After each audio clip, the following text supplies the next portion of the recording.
আসসালামু আলাইকুম সুপ্রিয় দর্শক, আজ এই মুহূর্তে চলে আসলাম আগামীকাল 31শে অক্টোবর 2025 শুক্রবারে 24 ঘন্টার খুবই গুরুত্বপূর্ণ মেঘ বৃষ্টি নিম্নচাপ ও তাপ প্রবাহের আবহাওয়ার পূর্বাভাস নিয়ে। দর্শক, আগামীকাল 31 অক্টোবর শুক্রবার শেষ রাতের দিকে প্রবল বেগে ধেয়ে আসতে পারে দেশের উত্তর অঞ্চলে শক্তিশালী ঘূর্ণিঝড় মন্থা। তাই দেশের উত্তর অঞ্চল রংপুর বিভাগে ভারী থেকে অতি ভারী বৃষ্টিপাত অব্যাহত থাকতে পারে। প্রিয় দর্শক, আজকের ভিডিওতে জানিয়ে দিব আগামীকাল 31শে অক্টোবর 2025 শুক্রবারের 24 ঘন্টার আবহাওয়ার পূর্বাভাস কি জানিয়েছেন আবহাওয়া অধিদপ্তর। আরো জানিয়ে দিব স্যাটেলাইট ওয়েদার অবজারভেশন রাউটার অনুযায়ী কেমন থাকতে পারে আগামীকাল 31শে অক্টোবর 2025 শুক্রবার দেশের 8 বিভাগের 64 জেলার আবহাওয়া। তাই প্রিয় দর্শক, আপনার জেলার আগামীকালকের 24 ঘন্টার আবহাওয়ার পূর্বাভাস জানতে ভিডিওটি সম্পূর্ণ দেখুন এবং প্রতিনিয়ত নিত্য নতুন আবহাওয়ার আপডেট জানতে এই ভিডিওতে একটি লাইক দিয়ে চ্যানেলটি সাবস্ক্রাইব করে পাশে থাকা বেল আইকনটি অন করে দিন এবং কমেন্ট করে জানিয়ে দিন আপনি বাংলাদেশের কোন জেলা থেকে আজকের আবহাওয়ার খবর দেখছেন এবং আজকে আপনার জেলার আবহাওয়া কেমন। দর্শক,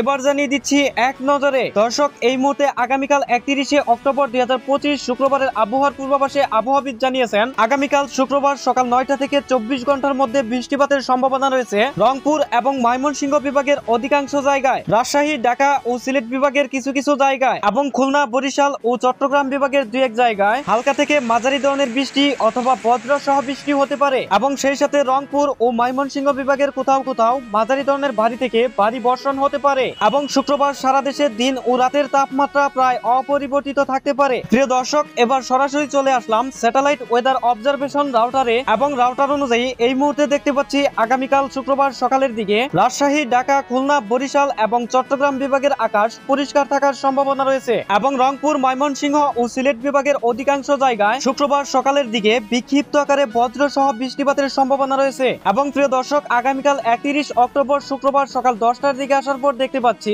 রাজশাহী বিভাগের আকাশ আংশিক মেঘলা এবং ঢাকা, খুলনা, বরিশাল ও চট্টগ্রাম বিভাগের আকাশ পরিষ্কার থাকার সম্ভাবনা রয়েছে এবং ময়মনসিংহ ও সিলেট বিভাগের 2-1 জায়গার আকাশ আংশিক মেঘলা এবং হালকা বৃষ্টিপাতের সম্ভাবনা রয়েছে এবং রংপুর বিভাগের রংপুর, কুড়িগ্রাম, লালমনিরহাট, নীলফামারী, দিনাজপুর, ঠাকুরগাঁও, পঞ্চগড়, গাইবান্ধা এসব অঞ্চলে হালকা থেকে মাঝারি ধরনের বৃষ্টি অথবা বজ্র সহ বৃষ্টি হতে পারে এবং প্রিয় দর্শক, আগামীকাল শুক্রবার দুপুর 2টার দিকে আসার পর দেখতে পাচ্ছি চট্টগ্রাম বিভাগের আকাশ পরিষ্কার থাকার সম্ভাবনা রয়েছে এবং ঢাকা, ময়মনসিংহ ও সিলেট বিভাগের অধিকাংশ অঞ্চলের আকাশ আংশিক মেঘলা থাকতে পারে এবং রংপুর, রাজশাহী, খুলনা ও বরিশাল বিভাগের অধিকাংশ অঞ্চলের আকাশ আংশিক মেঘলা এবং সেই সাথে হালকা বৃষ্টিপাতের সম্ভাবনা রয়েছে শুক্রবার দুপুরের দিকে এবং প্রিয় দর্শক, শুক্রবার দুপুরের দিকে দেশের তাপমাত্রা থাকার সম্ভাবনা রয়েছে ঢাকা এবং রাজশাহী বিভাগে 32 ডিগ্রি সেলসিয়াস, চট্টগ্রাম বিভাগে 31 ডিগ্রি সেলসিয়াস।